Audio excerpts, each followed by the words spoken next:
Hey guys, this is Chesser. I'm making a series of videos specifically focusing on some of the roles and archetypes found in small gang fleets. Um, in particular, this video is going to be focused on my favorite role, which is the anti-tackle, anti-support.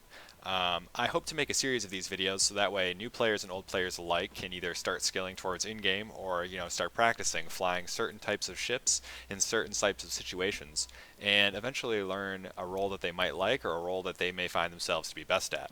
And like I said, this is going to be the first video describing some of that. To start with, I'm going to talk about my favorite role, which is the anti-support, anti-tackle ships, what their uses are, how they fight, and what type of ships are good in this role, and why this role is important in a fleet. Hope you can enjoy. To begin with, I'm going to open it up with this fight here. The fleet that I'm currently with does have a skirmish link. I'm in an Omen Navy issue, and I'm flying with 3 Ardes Vepals. We are just roaming around, and I think this flight really helps to highlight some of the importances, characteristics that a anti-tackle, anti-support ship has and why it's critical to a fleet. Starting out here on the grid, we're just poking around looking to see if we can pull off some of the light tackle that we see here. Hyena looks interesting, the X-Square of course. My fleet's already engaging an Enyo that's burning out after them, so I try to move in here on the X-Square kind of apart from them. And because the Omen Navy issue is extremely self-sufficient, I'm hoping that maybe I can pick up an easy kill here. The thing about anti-tackle, anti-support ships is that they need to be really fast and be able to take care of themselves while on the grid. They also need to be ships that have the ability to shed light tackle very, very quickly and deal with some of the major threats that larger DPS ships can face. Those being frigates, interceptors, EAFs, things like that. These ships generally kind of just roam around and provide heavy long points with high speed and great projection in order to protect the fleet from some of the smaller threats that it might face. In this fight here, I'm just using some of the speed and long-range damage ability that I have to try and do that job.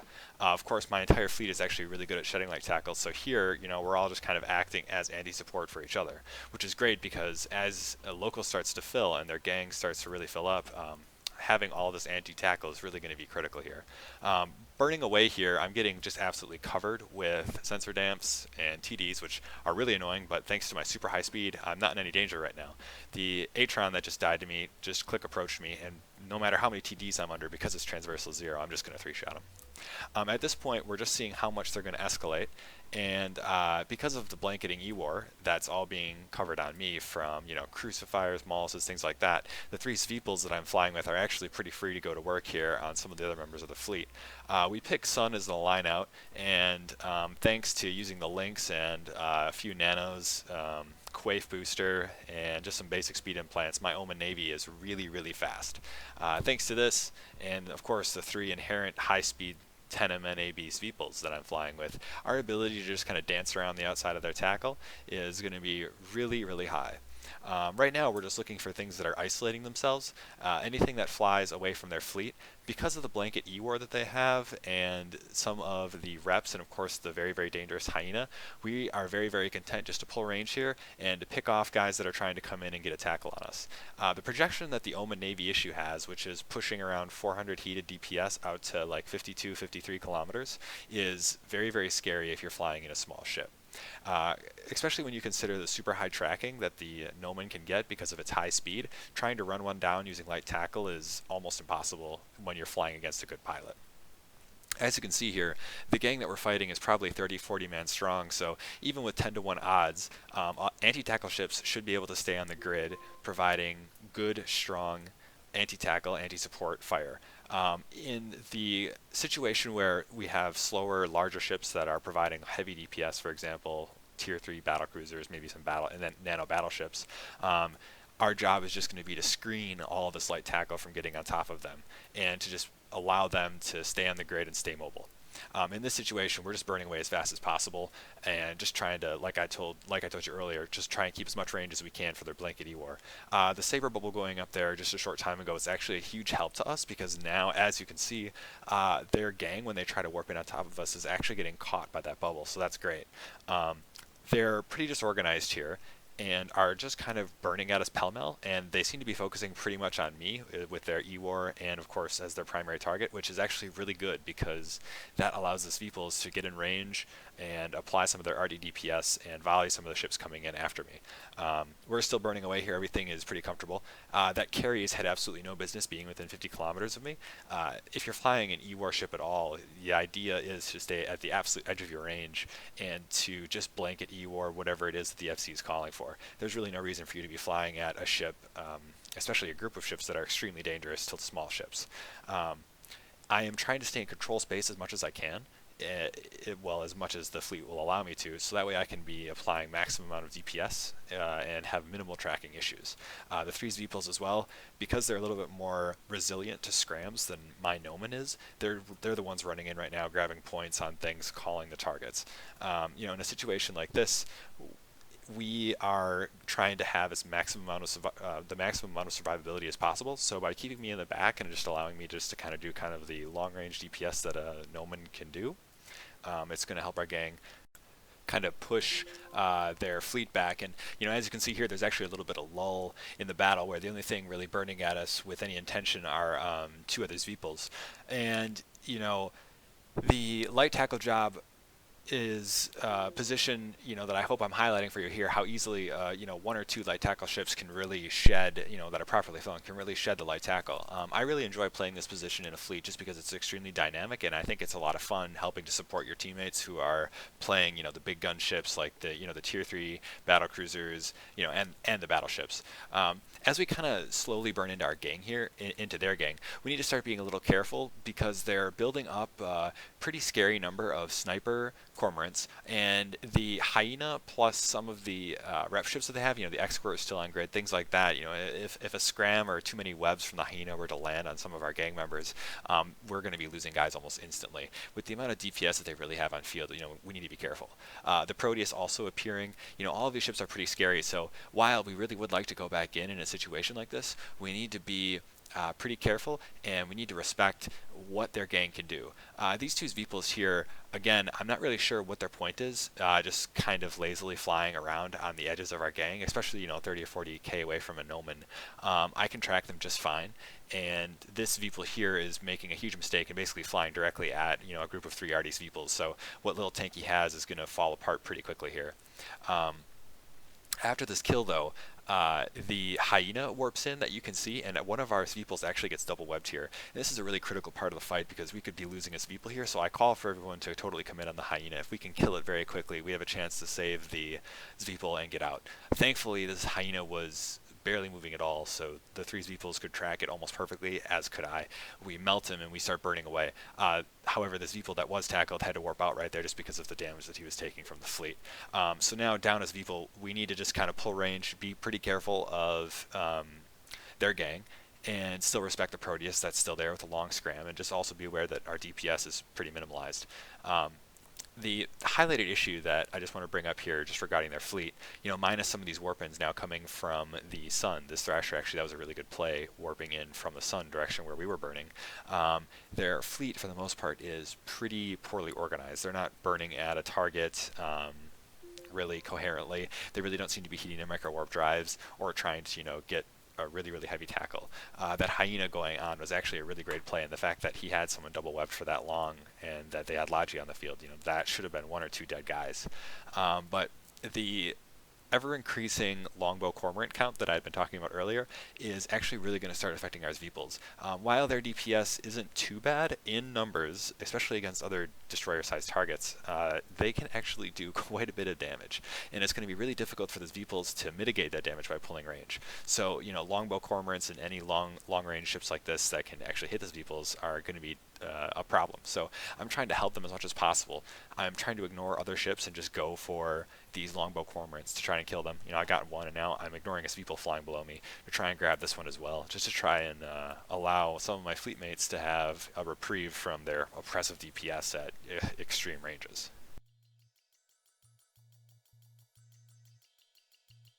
So I really like that fight because it shows kind of the power and the speed and the projection that a good anti-tackle, anti-support ship really needs and is really looking for while flying in a fleet.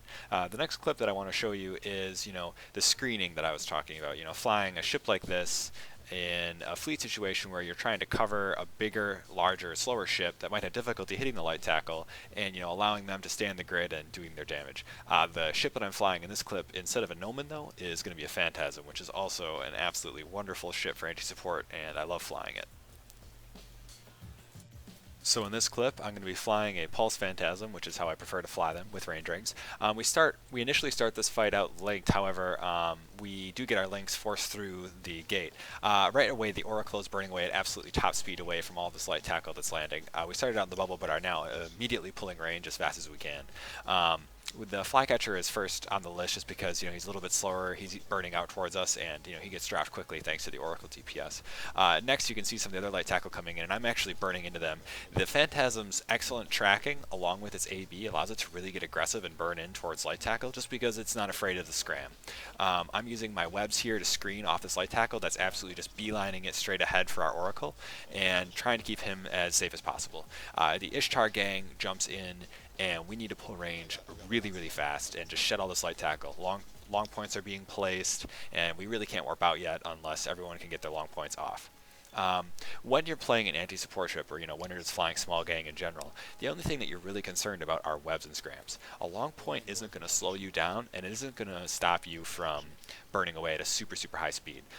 That other light tackle just got absolutely wrecked by the Oracles, just still pulling range here. And for the most part, we finally stabilized and started to disengage. We decided to stay on the grid for just as long as possible, just to see if we can hold out and bag a few more kills.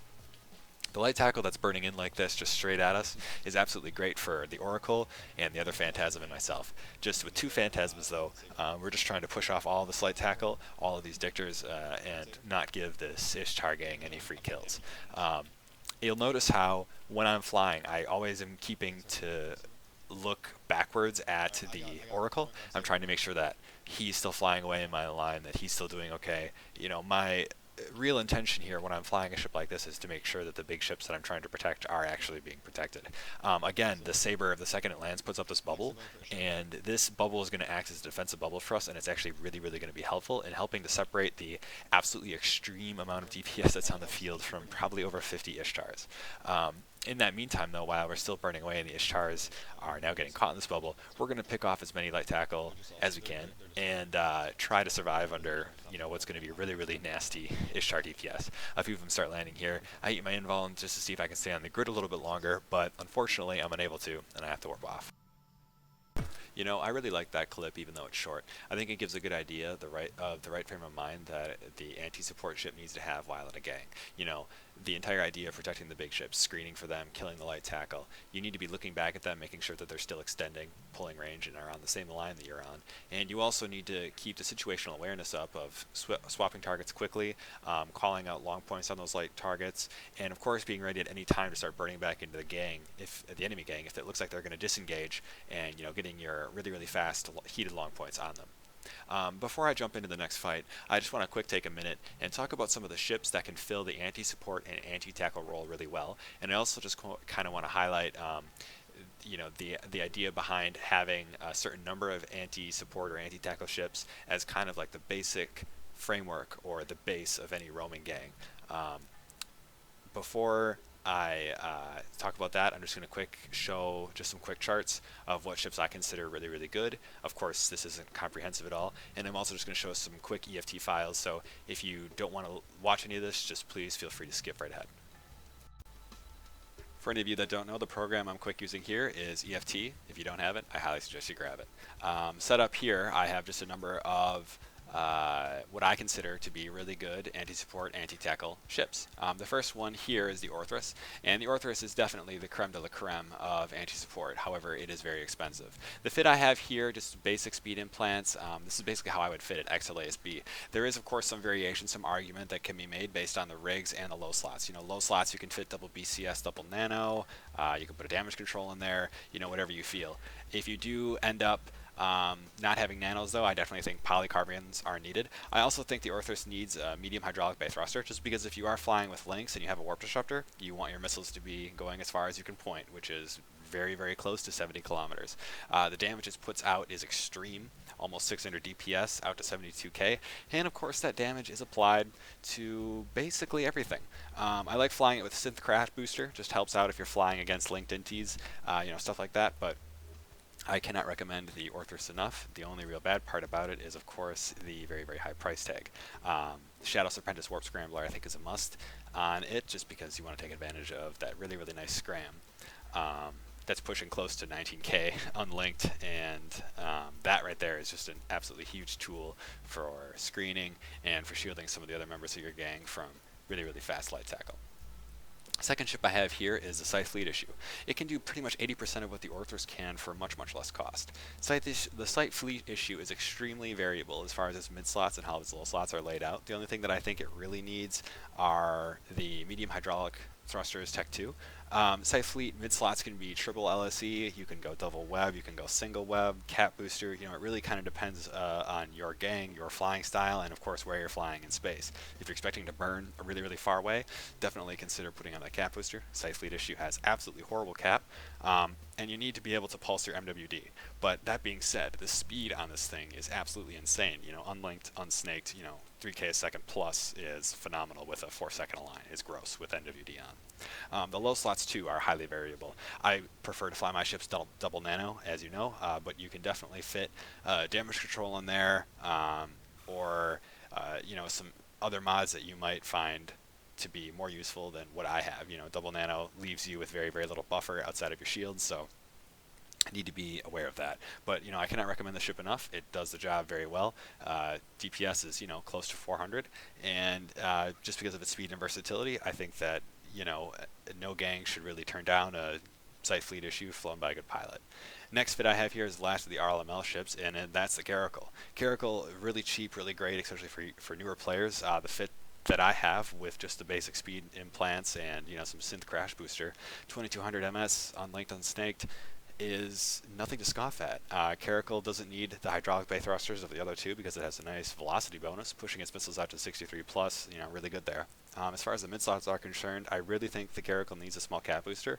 Unlike the Orthrus or the Scythe Fleet, it doesn't have the speed to just pulse its MWD and kind of coast around, and it needs to be running its MWD almost constantly. And because of that, the small cap booster is really nice just to save your cap, and also nice if you happen to get too near a heavy nuke.